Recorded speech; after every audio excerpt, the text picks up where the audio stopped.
Blessings. Welcome to another edition of Ashe. I'm your host, Imakhu Muchekamet. Well, a great deal has happened in the community since the last time I've been in the studio. There are a couple of tragedies that took place. We're not going to talk about the tragedy that happened with Tutankhamun's sarcophagus being opened. We'll save that for another show. All I can say on that is, how would you like to be dug up thousands of years from now and put on display? Anyway, the other tragedy that I want to discuss today, along with some other topics of importance to sisters, is the tragedy that I learned of last night. I came back from being on a working vacation. I performed down in Cape May, had a wonderful time.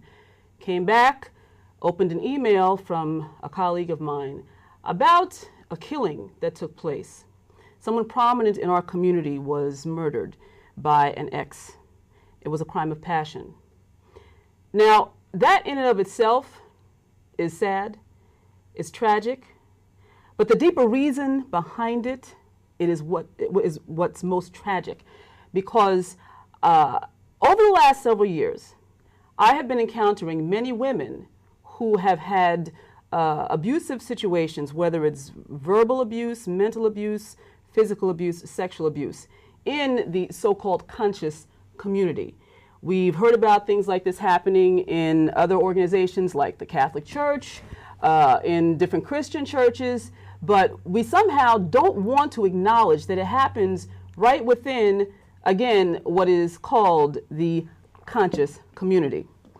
There are a lot of sisters who have experienced rape, near rape, also who have brothers who have lofty titles who string them along and make them believe that there's going to be a relationship a lot deeper than what is intended. And then after getting in bed with the sister, then the sister finds out that it was all just a ruse to get the sister in bed. Conscious community. Truthfully, I think we need to use another term, because this type of behavior is not that of a socially conscious or spiritually conscious individual.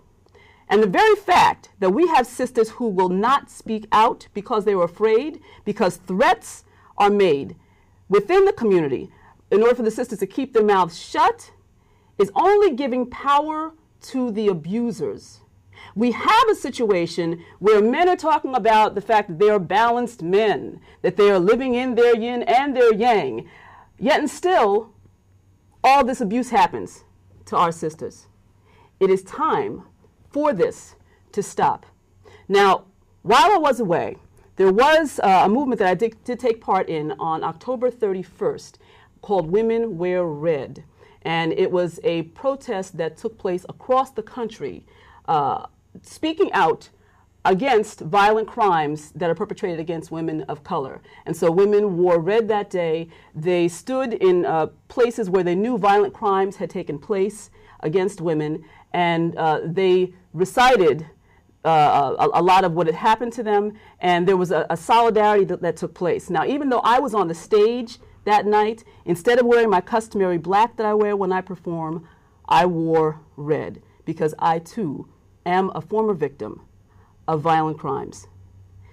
If we don't speak out for ourselves, then who will speak out for us? To the brothers. The question I've been putting to the brothers, because I find out that many of them have stories of sister friends of theirs who have been abused, yet they don't speak out. Why? Because since our heroes were taken down, Malcolm was taken down, Martin was taken down, all right? Medgar Evers, we've had so many in the community who were taken down. And brothers and sisters are so desperate to have someone to put on a pedestal that a lot is overlooked.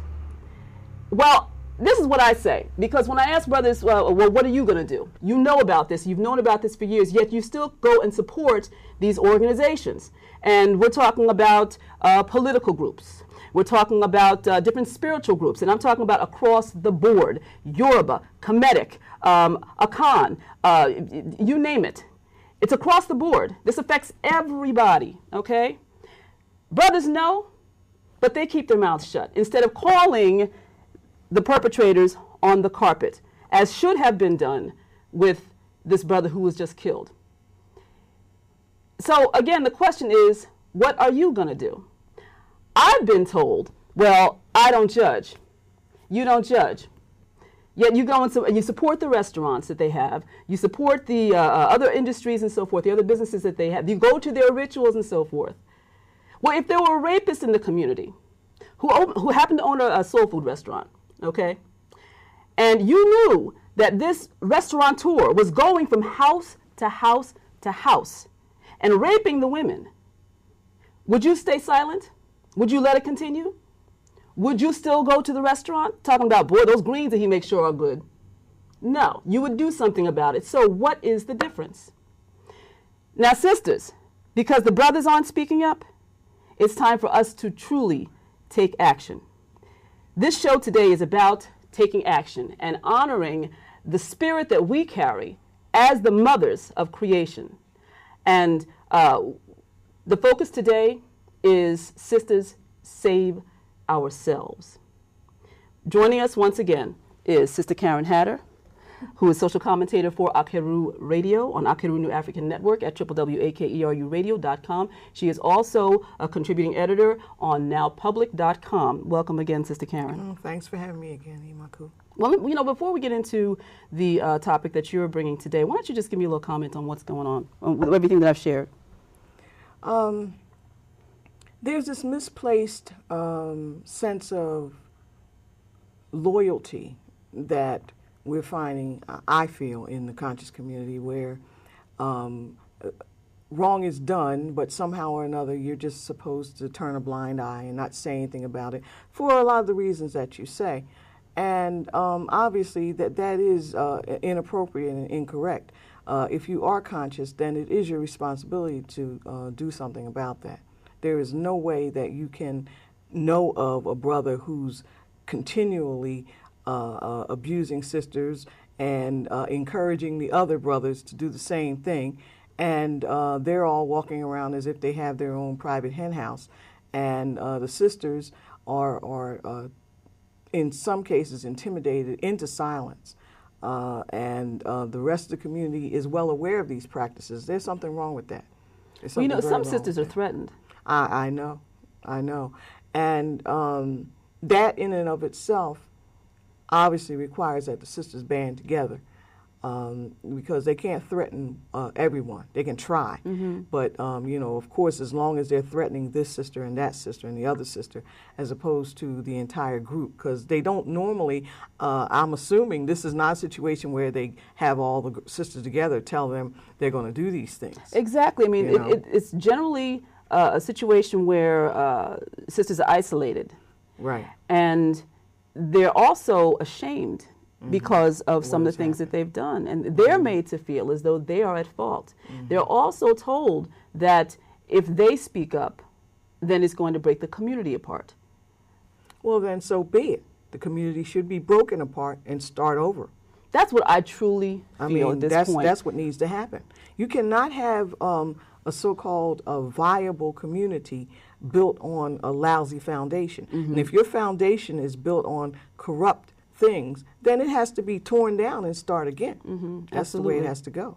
You know, there is a great deal that I hear from women throughout the year, and the thing that is difficult to make them understand is that you actually give power to your abuser by not speaking out. When it comes to so many other things in the so-called conscious community, everyone's encouraged to speak out. Right. All right. Except for this. Except for this. So what other solutions would you offer? Well, mainly the sisters, when they get together themselves, they need to discuss amongst themselves these issues. They need to stop being silent and being ashamed and embarrassed, because if it's happening to a great number of them, they'd be surprised to find out how many of them are all aware of it. The brothers, I'm not quite sure. It seems to me that the sisters may have to confront them. That's basically what it's going to take. It has to be that, because it's not about, you've already said the brothers, they're sharing that, yeah, I heard about that, but they're saying, so that's their position. So obviously the sisters have to take it upon themselves to join together and confront them about that. The thing that is really upsetting to me, well, there are two things. One, already this brother who was murdered, and I'm not saying that he should have been killed. I just want to make that clear.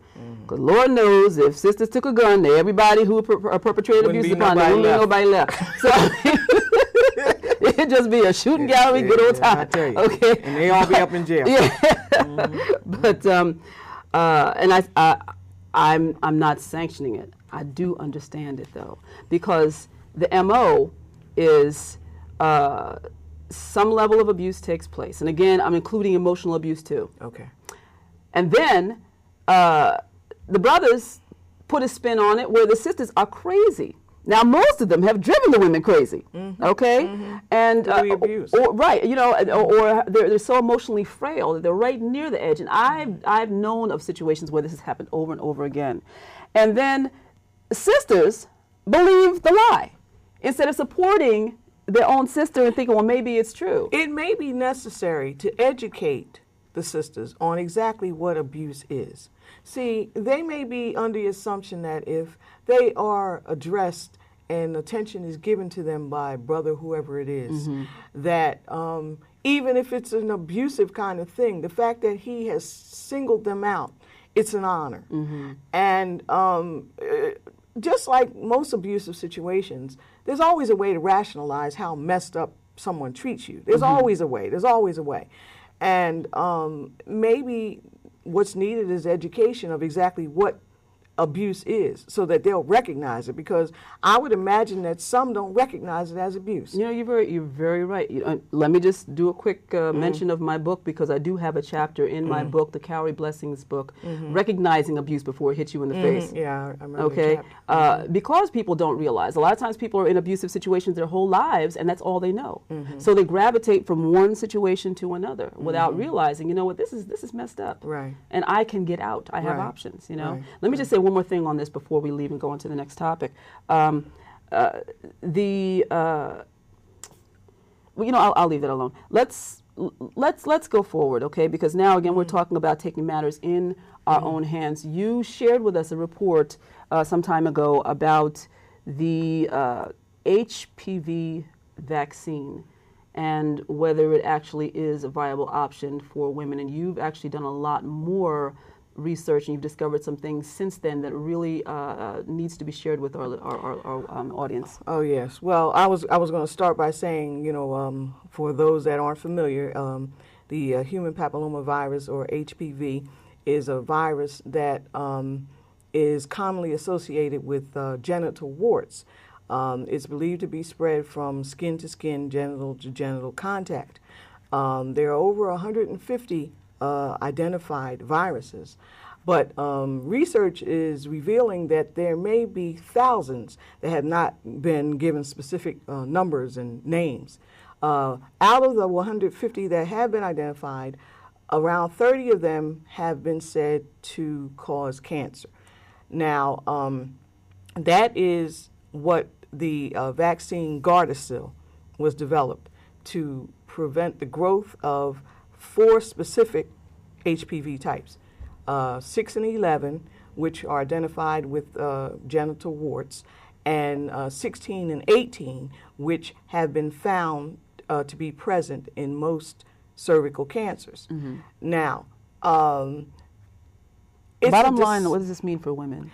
What it means for women, that's a good question, because if you look at the data, the data that Gardasil chooses, remember, statistics can be spun to tell you anything that you want to hear.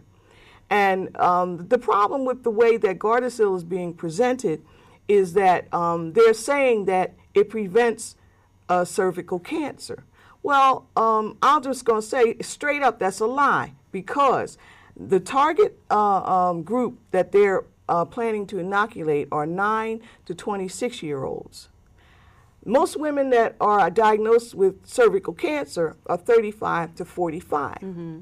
Now, they only followed the children and women that they inoculated for less than 5 years. So if you didn't follow them until the age of 35 minimally, then you can't say that it cures or protects you from cervical cancer because you haven't done the work. The study has not went out that far to make that leap. Mm-hmm. The age group that was inoculated from 9 to 26, I think the data from the Cancer Society says that those instances of females that young having cervical cancer is very small. It's like 3 or 4 in 1,000. Now, a lot of questions have come up since you shared the report last time you were here, across the internet. Mm-hmm. I mean, there are a lot of people who are doing investigations and who are writing about the controversy about this now. With all of that, are a lot of women, by and large, buying into the commercials? Yes, because they're selling it. I mean, the pro. Yes, the pro. Yes, because very little attention is being paid to anyone who says that, wait a minute, let's just stop and look at this. I had found a real interesting article. This is at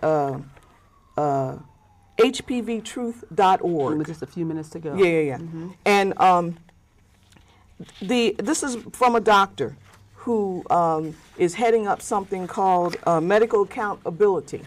Okay, and that site is medicalaccountability.net. Mm-hmm. And she's saying that when you look at the way that this is, the statistics are being represented, it says, she has a question, does a mandatory HPV vaccine for young girls make good sense? It says, Gardasil's reduction of precancers by 12.2% to 16.5%. That's how much it's reducing the cancers. In the general population of 9 to 26-year-old females, the age range for which the vaccine is recommended would mean that instead of 30 to 40 cases of cancer, there would only be 26 to 35 cancers. In other words, it would take vaccination of 1 million girls to prevent cancer in 4 or 5 girls. Since about 35% die from cervical cancer, the vaccine would prevent 1 to 2 deaths. So is $360 million in vaccine would prevent 1 to 2 deaths. Could you just give me a quick 1-minute wrap-up of side effects? The side effects that have been associated with Gardasil are various neurological side effects, fainting. Some children and women have gone into a coma. They've had seizures. There's a link to Guillain-Barré syndrome, which is a neurological disease. Dizziness, vomiting, various disconnects where the person is unable to concentrate and focus and all of that. Now, all of these particular specific problems are linked to 2 of the ingredients, as far as I'm concerned. Mm-hmm. The internet is full of examples of sodium borate is one of the ingredients in Gardasil, which is commonly used in roach and bug preparations to kill bugs. Boric acid. Boric acid. All right. And polysorbate 80 has been linked to infertility in lab animals. But the side effects of these particular chemicals are some of the things, except for the Guillain-Barré syndrome. All the other things that I've mentioned, they are possible side effects if they are ingested by humans. Now, I think that it would make good sense for people to investigate all of the ingredients. Don't just take Gardasil. Has even says in some of the material that they're giving out that it's unknown whether or not it will affect the child or the woman or her unborn children genetically. They don't know. They didn't do tests on that. Sister Karen, if people want to contact you to find out more about this and also to hear your commentaries on Akeru Radio as well as Blake Radio, LIB Radio, and Inner Light Radio, where can they contact you? Well, of course, I am at Akeru New African Network at www.akeruradio.com. And I'm also a guest editor at nowpublic.com. And if you go to the website, the first page, currently I have an article that has a bunch of links to the HPV investigations that I've been doing and links to other people's information and the company itself. And over to the right at the bottom, and it's called The Politics and PR of Cervical Cancer. Sister Karen, thank you again for your wonderful contribution to the show. Thank you. Y'all pray for us. Two black women with big mouths. Now, if we disappear, y'all will have a clue. At least we have some evidence. It's on tape. It's on tape. Thanks again.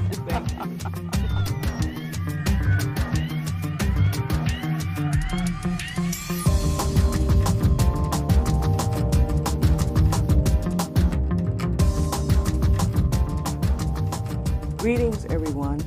I am Karen Hatter, and this is Inside the Eye of the Storm on Ashe, also heard on Akeru New African Network at www.akeruradio.com. The Last Rose of Summer. My maternal great-grandmother, Edith, was born around 1887.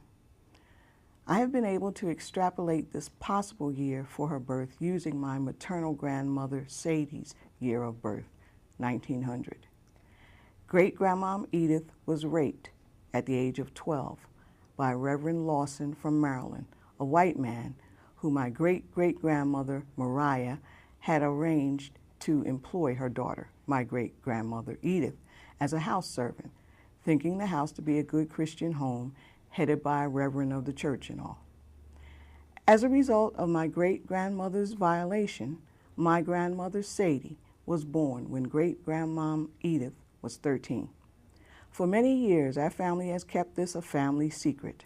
I guess the shame of my grandmother being a child out of wedlock, which used to carry an almost unbearable stigma, was the reason for this crime has been hidden from the majority of the family. This information is passed on in hushed tones to selected family members. I was told shortly after the death of my dear mother by my Aunt Pauline. My grandmother did not learn that my great-grandmother was her mother until she was a teenager. My grandmother had been raised to believe her mother was her sister. My grandmother married my grandfather, Dorsey, a man of African descent, in the 1920s.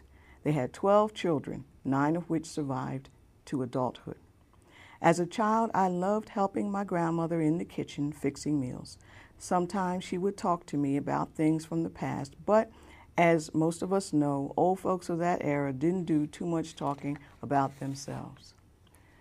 One of her favorite expressions, one she uttered whenever she heard of or observed Negroes, as we were called at that point in time in the late 50s and 60s, engaging in some foolishness or bad behavior, she would say, "Niggers are the last rose of summer. They don't never bloom." This thought came to me again and again, and has for many years, and I began to ponder with a heavy heart this almost Zen-like meditation. The rose, a beautiful flower to behold, and arguably with the sweetest fragrance, begins its life as a bud. All who prize this flower wait for the bud to blossom with a sort of longing and expectation, and wait for it to open to its full majesty. Niggers are the last rose of summer. They don't never bloom, Grandmom used to say. Mind you, my grandmother didn't call everyone niggers, only those that behaved badly and foolishly.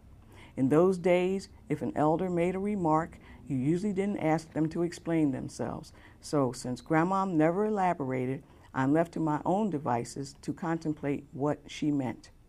From a purely philosophical point, I think this utterance very poignant in its simplicity. When the summer season ends, In areas where the seasons undergo significant temperature changes, the temperatures in the fall do not allow plant life to thrive as it had done previously in the summer. So I decided that, for whatever reason, my grandmother's pronouncement on the surface was meant to convey lack of development, but for me, I began to wonder why. It can only be conjectured how and why my grandmother came to view some of the fellow members of her race with such loathing and disregard, but it seems the essence of her thoughts and views can also be found today. As to whatever outside influences helped to shape my grandmother's thoughts regarding her people, with Grandmom growing up 35 years after slavery, it can only be imagined the low regard in which we were held. We, today, cannot and must not allow preconceived and existing thoughts and negative portrayals presented to us here and now to be transformed into new forms of self-loathing tomorrow to grow and spread like weeds in a garden. It is the obligation and duty of all of us that walk this path on this plane to aid in the cultivation of our people whenever and wherever we find ourselves. It is the duty of all of us to hold accountable all who cross our paths for actions and behaviors meant to demean and denigrate the whole of our people. This individualism, me for me, must end. We must reach back to African tradition and think and do in terms of the good of the community. We cannot afford to let our own people slide, give them some slack, or downplay their actions when they disrespect us. They must be called to task and informed that we will not tolerate their disrespect of our people any longer. This has been Inside the Eye of the Storm with Karen Hatter here on Ashe, also heard on Akeru New African Network at www.akeruradio.com. Questions, comments, write me at A Mother Cares, AMOTHERCARES at AOL.com. Until next time, take care.